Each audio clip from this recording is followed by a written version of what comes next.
Have you ever just stared at a word, typed it out, looked at it again, and thought, that can't be right, even when your computer says it is? Yeah, you are not alone. So let's dust off those old spelling rules from the back of our brains and actually make sense of the beautiful chaos that is English spelling. I mean, let's just be honest, right? English spelling can feel totally random. It's like it breaks its own rules constantly. And that's because it's borrowed words from so many other languages. It really is a universal frustration. But I promise you, there is a method to the madness. So, no, this is not going to be some boring grammar lesson. Think of this more like a mission. We are going to crack the code together by building a toolkit of rules that you can actually remember and use. Ready? Let's get into it.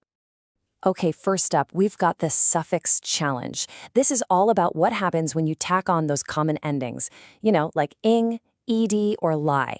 This is where so many of us get tripped up, but honestly, just a couple of simple rules can clear up a whole lot of confusion, and fast. It really all begins with that sneaky silent E at the end of a word, like in hope or create. So, do you keep it? Do you drop it? Well, it all comes down to one simple question. Does the ending you're adding start with a vowel or a consonant? That's the whole secret. And here you can see it in action. So if the suffix starts with a vowel, like ing or obel, you say goodbye to that silent E. Amaze becomes amazing. But if your suffix starts with a consonant, like lively or full, the E sticks around. So late becomes lately. Once you see that pattern, it just makes sense, right? All right, now let's talk about words that end in Y. Again, there are basically two paths a word can take. The big secret here? Look at the letter right before the Y. If it's a consonant, like the M in army, you're going to change that Y to an I before adding the suffix. So army becomes armies. But if there's a vowel before the Y, like in boy, you just leave it alone and add the S. Easy. Okay, I gotta admit, this next one is my personal favorite, mostly because of its name, the 1 plus 1 plus 1 rule. Sounds like a secret code, right? But it's actually the key to knowing when you need to double that final consonant before you add an ending like ed or ing. So here's how it works. You ask 3 questions. 1, is the word just one syllable? 2, does it have just one vowel in the middle? And 3, does it end with just one consonant? If you can say yes, yes, yes, then congratulations, you get to double that final letter. Let's take the word dip. Okay, one syllable, check. One vowel, I, check. Ends in one consonant, P, check. It ticks all the boxes. So when we add ed, we double that P and get dipped. The exact same logic gives us setting and slimmest. It's one of those rules that once you get it, it just clicks into place. All right, let's switch gears and talk about the plural puzzle. We all learned to just add an S to make a word plural and, well, that's pretty much it, right? Wrong. Oh, English has a few more tricks up its sleeve, and this is where the language starts to get really fun and quirky. So yeah, for most nouns, you just add an S. But for words that end with a hissing sound, like s, sh, or ch, we add es. It just makes it easier to say. Try saying brushes. It's awkward. Brushes flows way better. And for a lot of words ending in F or FE, you swap it out for a V and add ES. That's how life becomes lives. And now for my favorite part, the weird and wonderful plurals. These are these fantastic little leftovers from ancient history. So man becomes men, and goose becomes geese. Then you have words that don't change at all, like 1 deer or 100 deer. And for compound nouns like brother-in-law, you always make the main word plural. So it's brothers-in-law, not brother-in-laws. Okay, deep breath. Let's tackle one of the biggest, most common points of confusion in all of writing, the apostrophe. Specifically, how in the world do we use it to show that something belongs to someone or something else? You know what? It is way simpler than you think. There are really just 3 rules to remember. For any singular noun, you add an apostrophe S, even if the name ends in S, like Ross's desk.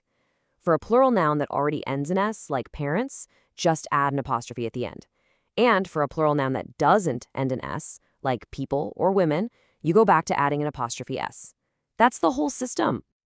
So, we've built our spelling toolkit. Now, let's put it to the test and navigate some of the most classic spelling traps out there. You know, the words and rules that seem designed to trip up even the most careful writers. First off, I've got some great news for you. Prefixes are your friend. They're super easy. When you add a prefix like dis, ear, or miss, you just stick it on the front. The spelling of the main word doesn't change at all. So if that creates a double letter, great, you keep both. Miss plus spell literally gives you misspell. Now here is a fantastic little memory hack for that tricky seed sound. You don't need to learn a complicated rule. You just need to memorize 4 words. Only one word in the entire language ends in sede, supersede. Only 3 end in seed, exceed, proceed, and succeed. That's it. Every other word with that sound is spelled with a C, seed. And now, we have arrived at the most famous, the most chanted spelling rhyme of all time. I before E, except after C. We all learned it, we all know it. But the real question is, does it actually hold up? Well, for the most part, yeah, it's a pretty solid rule. You absolutely have I before E in words like thief and field. And when you have that E sound right after a C, the E hops in front, just like in receive and ceiling. So far, so good. But, you knew there was a but, right? This is English, after all. There are always exceptions. The rhyme starts to get a little weird with words like, well, weird, or seas, or leisure. So the rule is a fantastic guideline, but you still gotta watch out for a few of those rebel words. So, at the end of the day, why does any of this really matter? Because knowing how to spell isn't just about being correct. When you understand the patterns behind the chaos, it gives you confidence. It lets you communicate your ideas clearly, without hesitation. It takes the guesswork out of writing so you can focus on your actual message. And that, right there, is a writer's superpower. And that kind of leaves us with one final big question to think about. In a world full of autocorrect, spell check, and AI that can literally write for us, does mastering the craft of spelling really matter anymore? It's definitely something to think about.